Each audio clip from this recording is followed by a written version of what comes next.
He's a lecturer, he's a teacher in guidance and counseling in the University of Nigeria in Nsukka.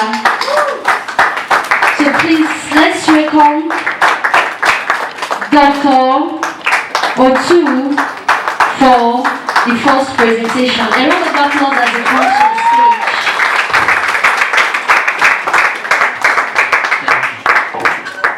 Please, can you clap for yourself? So thank you so much for coming. I want you to relax your mind.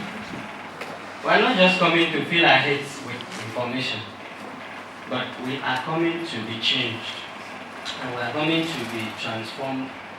We are coming to be refreshed.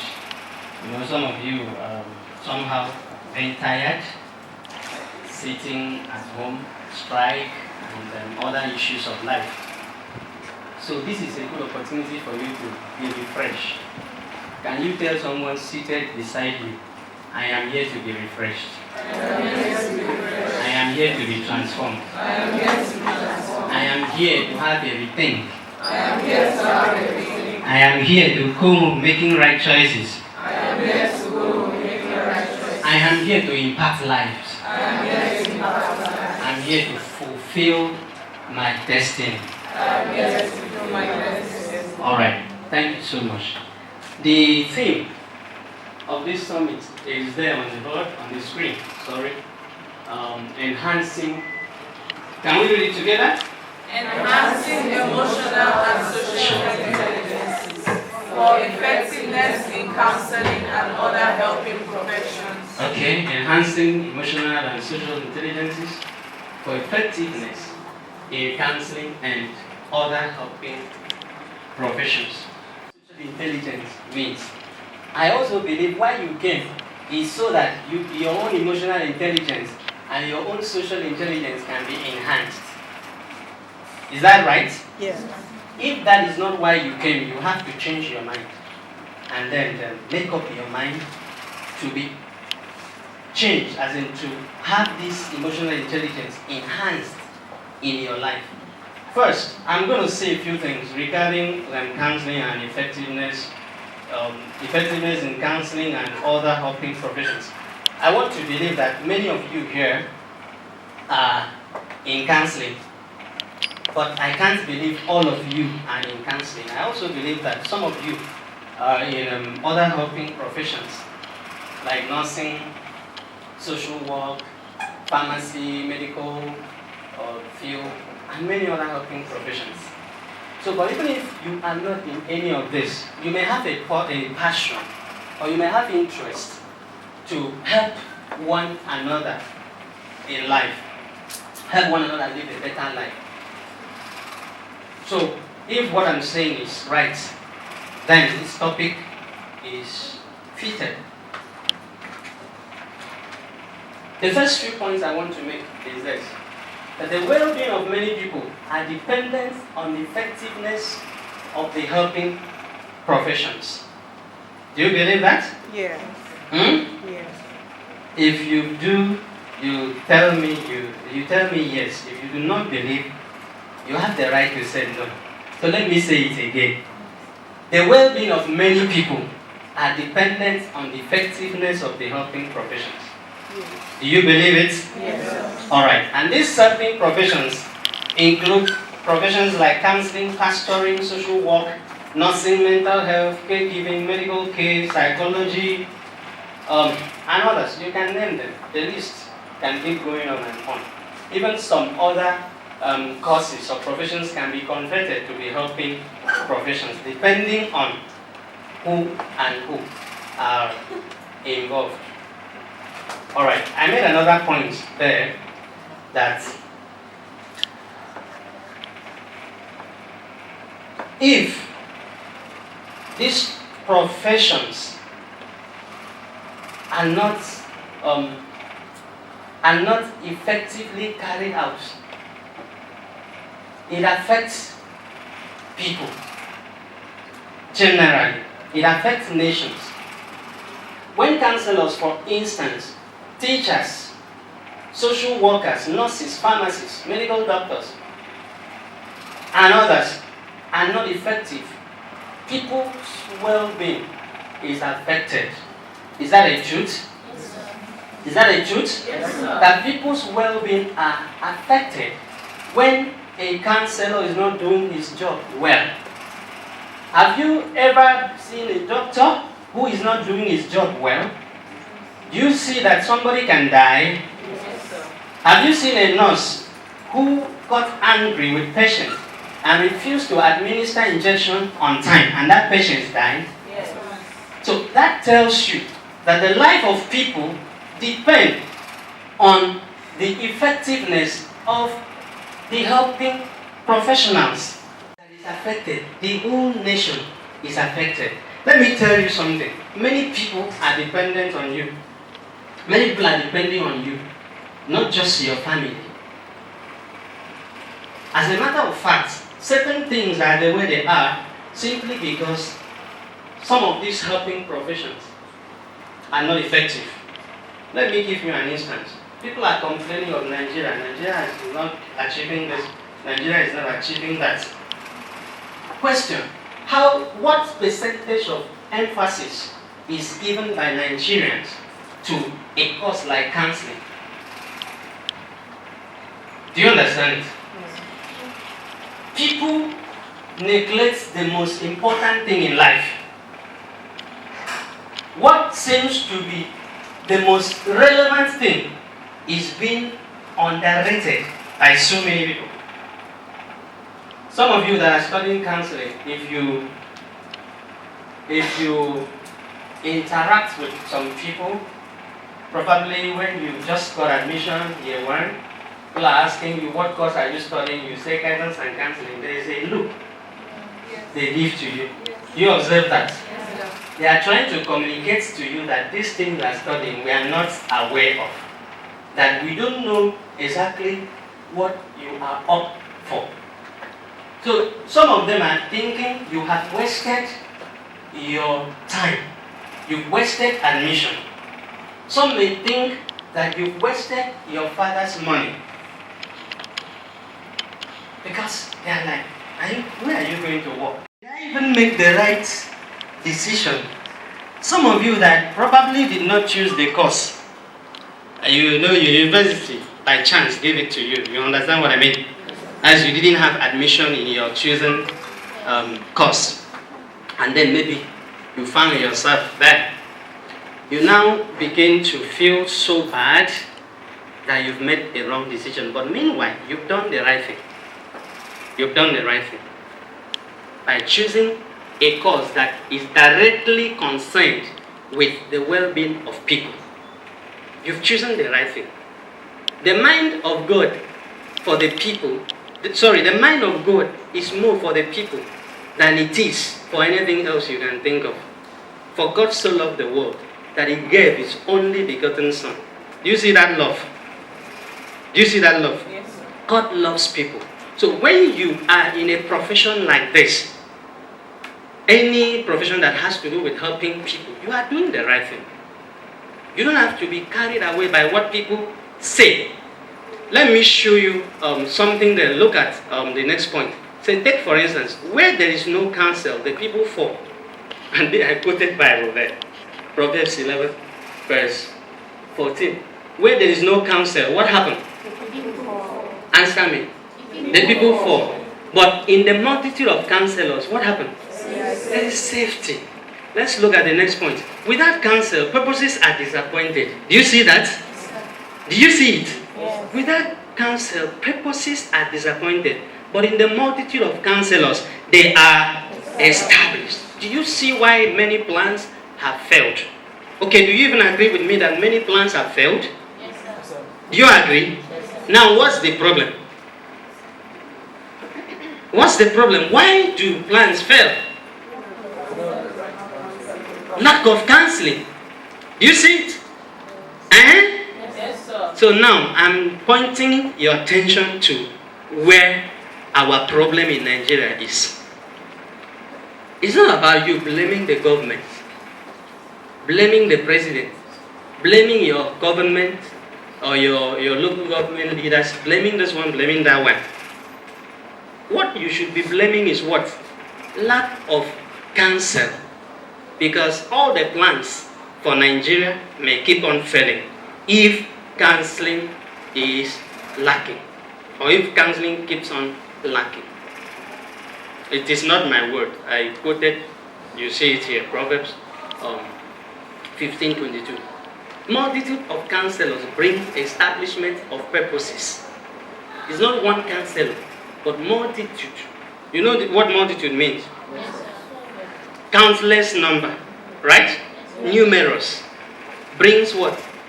The establishment of purposes. Establishment of plan. Let me tell you, as a young person, one of the things you must enable, should I use the word must? But let me say you should endeavor to have, is what? Counsel. Achieve. It is a powerful principle. Alright, let's move on. So I have some points of advice for you in your career. As a counselor or any other helper, take yourself and your profession serious.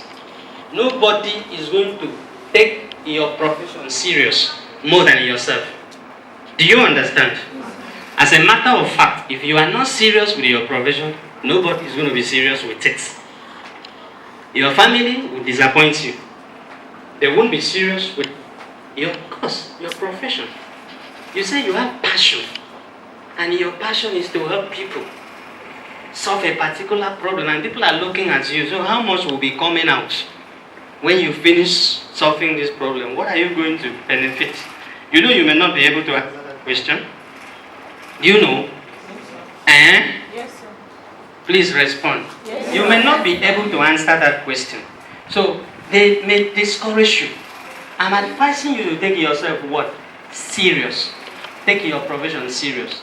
Okay, do the right thing in your life. This is just the beginning of what I'm going to discuss. Do the right thing as a helping professional. You know why? Why you should do the right thing? You don't know? It's because you are working with people. And you are not just working with them, you are trying to bring them up to do the right thing. Are you going to tell them to do what you are not doing? No. No, sir. There is one common example I used to give. Maybe you've heard it before. I said, assuming you are a female counselor and you have like 5 boyfriends, then you have a client with only 2 boyfriends. And then the client is telling you that she's struggling to stop this kind of life. And you are comfortable with 5 boyfriends, and you have a client that want to stop just 2. Think about it. What type of counsel or advice are you going to give to that client? You know, carelessly you may say, your own is even 2. My own is 5. You know it's possible. Because a mouth speaks from the fullness of the heart. So you may just open your mouth and say, are you complaining of 2? My own is 5. That is why you have to do the right thing. So that you give the right answer to people. Anything you know is wrong, at least for the sake of your profession, for the sake of the other people, you should change it. Don't wait for anybody to come and talk to you. Alright. Then the next point. Don't let anyone despise you. Don't let anyone despise you. Don't let anyone look down on you. This does not mean you have to be proud. Please check the balance. Hello? Hi. We have to be humbled. But because we have to be humble, does not mean we have to be despised. So you have to hold yourself with dignity. Don't let anybody despise you. Walk with dignity. Don't think that others are better than you, or you are better than others. I think that is a balance to the first point I made. Don't think that you are better than others, and don't think that anybody is better than you. Just know that you are unique. Can you tell yourself, I'm unique? I'm unique. I'm unique. I'm unique. I'm responsible. I'm responsible. I'm honorable. I'm honorable. I'm excellent. I'm excellent. That's how you should see yourself. That's not pride. That's not pride. Someone may hear you say, I'm noble, and the person feels that you are proud. No. You are saying the reality. You are just saying what it is. Alright. Be responsible and committed. Of course, if you are not responsible and committed to your goals, to your visions, to your purpose, to whatever you are doing, you may not achieve success. So you have to be responsible.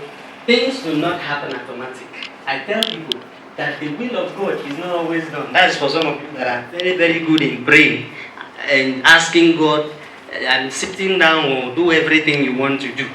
Remember that Jesus said we should pray, let the will of God be done. That should tell you the will of God doesn't happen automatic in many cases. That's why you have to be responsible and be committed in life. Take responsibility of your life. Alright, grow up to discern right and wrong, good and evil. I didn't say just wake up and discern because it's not possible. It comes as a result of growth, maturity. If you are not mature, you cannot distinguish between right and wrong. Have you seen a little child before?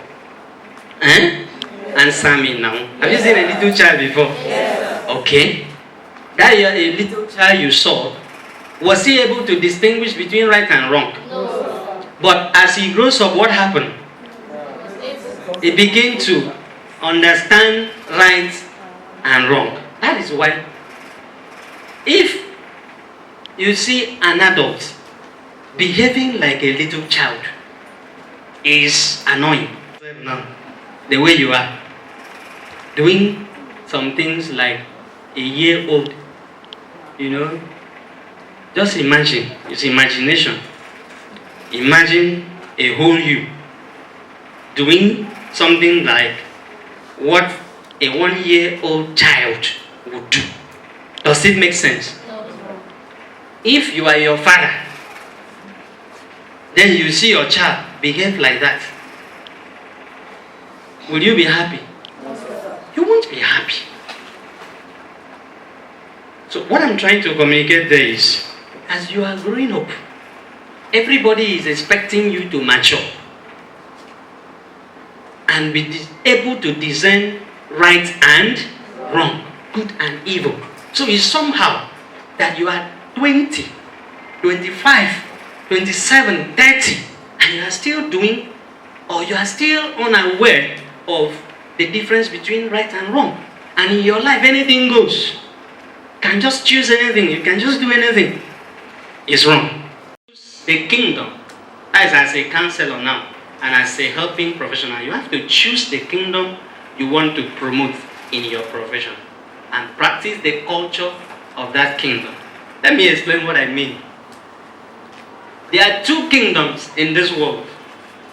The kingdom, even though, between these two now, you have sub-kingdoms. We have the kingdom of God, and we have the one that is called the kingdom of this world. And each of these kingdoms has culture. Do you understand? As a professional in the making, or already a professional, because we have people that are not students here, maybe you're already practicing or doing something, you must deliberately choose the kingdom you want to advance in that thing you are doing. If you are a medical doctor, you must decide in the practice of this medical profession, which kingdom am I going to advance? As a counselor, you must decide which kingdom am I going to promote? And then you practice the culture of that kingdom. Let me tell you one thing that made me at this point last week. Some of you that are on our WhatsApp, counseling WhatsApp page, if you've been following, I've been posting some stuff on what love is not. Who has read it? What love is not? Can I see your hand? Okay. What love is not. I posted up to 10 points of what love is not. Then one of those points is that love is not sex. And I explained. Then I ended it with the issue of the culture of the kingdom. That if you are from this world, the culture of this world, you are free to go into premarital sex. But if you belong to the kingdom of God, for you, sex comes after marriage. I explained that. I posted that thing on Facebook, so people interacted. Then one person came and typed something, a comment. He said that it's a good advice, but I should have given the advantages of premarital sex and given disadvantages of premarital sex, and then allow the people to choose which one they want to go for. Does it make sense? The person that said this thing is actually a PhD, is working towards getting a PhD in counseling. So I was thinking about it. I wanted to respond. I wanted to ask him, sir, what are the advantages of premarital sex that I don't know any? I don't know any. Maybe you know, but for me, I don't know. I only know that it is disastrous. It is shameful. It is disturbing. It is heartbreaking. That's what I know. I wanted to ask him. Then I said, I think it was my wife that said I should not respond. So, it's good to marry somebody that can, advise you, that have sense. So she said I should not respond. So I had to just let it be. But I was wondering, this man is a counselor. How will he address this issue of premarital sex? You have to choose to promote that kingdom by telling people, abstain. Can you say it? Abstain. Abstain. But if you belong to the kingdom of this world, what do you tell people? Maintain. Someone said maintain here. Yeah, what you tell people is be sure that you're safe, protect yourself. HIV is real, even unwanted pregnancy. That's what you be telling people. And I keep telling people that pregnancy is not a sin. Hello? Pregnancy is not a problem. I don't know why young ladies should fear pregnancy. That is not a problem. It's a blessing. Children are the blessing of God. Do you understand? I don't know why they should be scared. Say, sir, I don't know. I've not seen. I've missed. This month.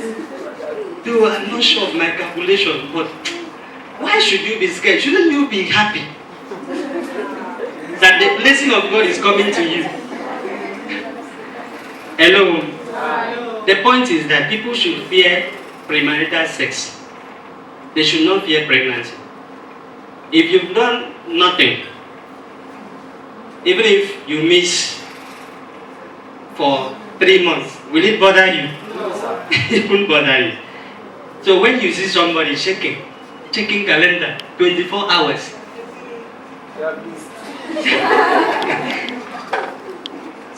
the person is a suspect.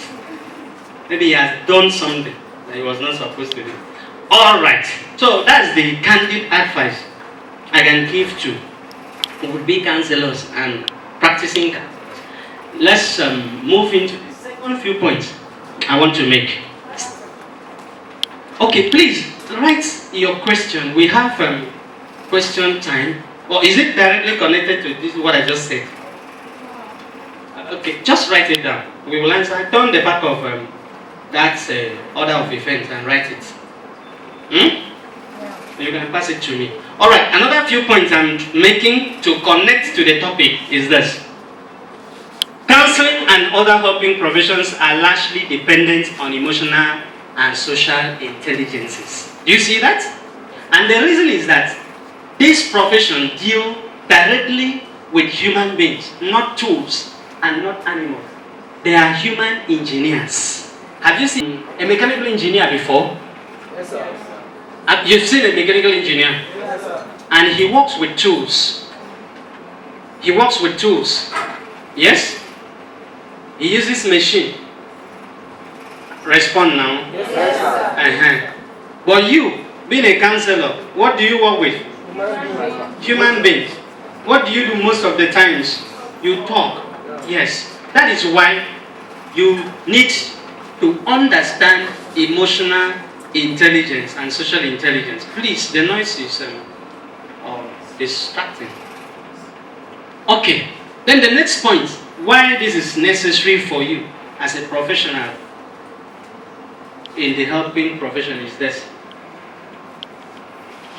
Human beings are emotional and social in nature.